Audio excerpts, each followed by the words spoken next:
السلام علیکم ورحمۃ اللہ وبرکاتہ۔ امید ہے کہ آپ تمام ہی حضرات خیریت سے ہوں گے۔ محمد عبداللہ پلکھوا سلام اور دعا اور خیریت وغیرہ معلوم کرنے کے بعد کہتے ہیں کہ مفتی صاحب آپ سے مؤدبانہ التماس ہے کہ میرا سوال سماعت فرمائیں۔ عورتیں عدت میں جو بیٹھتی ہیں تو اس کی اصل وجہ کیا ہے؟ عورت کے عدت میں بیٹھنے کی بہت ساری وجوہات ہیں، بہت ساری باتیں ہیں،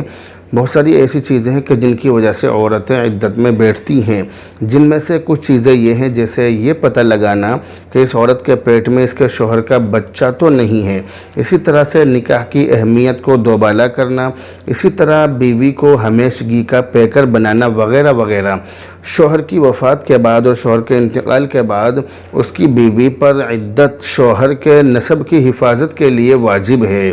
اس عورت کے لیے حکم یہ ہے کہ وہ فوراً دوسرا نکاح نہ کرے بلکہ وہ انتظار کرے، ایک متعینہ وقت تک انتظار کرے۔ اسی طرح سے اور لوگوں کے لیے جو دوسرے لوگ ہیں، اس عورت کے علاوہ جو دنیا کے لوگ ہیں، ان لوگوں کے لیے حکم یہ ہے کہ وہ عدت کے دنوں میں اس عورت کے پاس میں نکاح کا پیغام ہرگز نہ بھیجیں۔ اسی طرح سے عورت کے لیے جو عدت میں بیٹھی اس کے لیے یہ بھی ضروری ہے کہ وہ عدت کے دنوں میں زیب و زینت چھوڑ دے، عدت کے دنوں میں زیب و زینت اختیار نہ کرے، کیونکہ زیب و زینت اختیار کرنے سے مرد اور عورت دونوں کی شہوت ابھرتی ہے، زیب و زینت دونوں کی شہوت کو ابھارتی ہے اور عدت میں شہوت پیدا ہونے سے بہت بڑی خرابی پیدا ہو سکتی ہے۔ اسی طرح عدت کا مقصد یہ بھی ہے کہ ایک لمبے تعلقات اور حسن وفا کا تقاضا یہ ہے کہ شوہر کی وفات کے بعد عورت بدحال اور بے حال ہو جائے، غم کی تصویر بن جائے، اس کو نہ کپڑوں کا خیال رہے اور نہ بالوں کا خیال رہے بلکہ وہ میلی کچیلی ہو جائے۔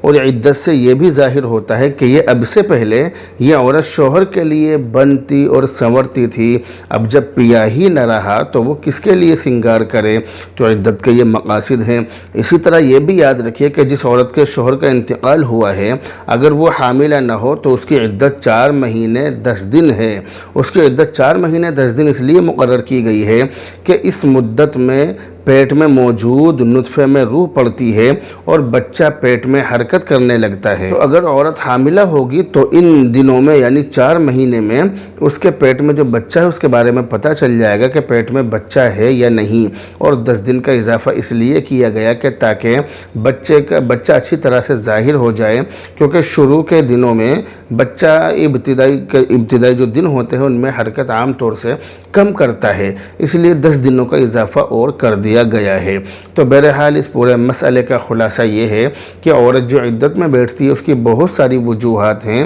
اور بہت ساری باتیں ہیں جن کی وجہ سے وہ عدت میں بیٹھتی ہے، لیکن ان تمام چیزوں سے الگ ہٹ کر سب سے مین بات یہ ہے کہ عدت میں بیٹھنا شریعت کا حکم ہے، عورت کے لیے حکم ہے، شریعت کی طرف سے حکم ہے کہ وہ عدت میں بیٹھے تو وہ اللہ کے حکم کو پورا کرنے کے لیے اور اللہ کے حکم پر عمل کرتی ہوئی وہ عورت عدت میں بیٹھ رہی ہے۔ اس لیے عدت میں بیٹھنے کے جو مقاصد ہیں ان میں سے ایک مقصد یہ بھی ہے کہ عورت اللہ کے حکم کو پورا کرے، باقی اس کے علاوہ جو مقصد ہیں وہ میں نے آپ کو اچھی طرح سے بتا دیے ہیں۔ بہرحال اب آپ سے رخصت ہوتے ہیں، دعاؤں میں یاد رکھیں۔ السلام علیکم ورحمۃ اللہ۔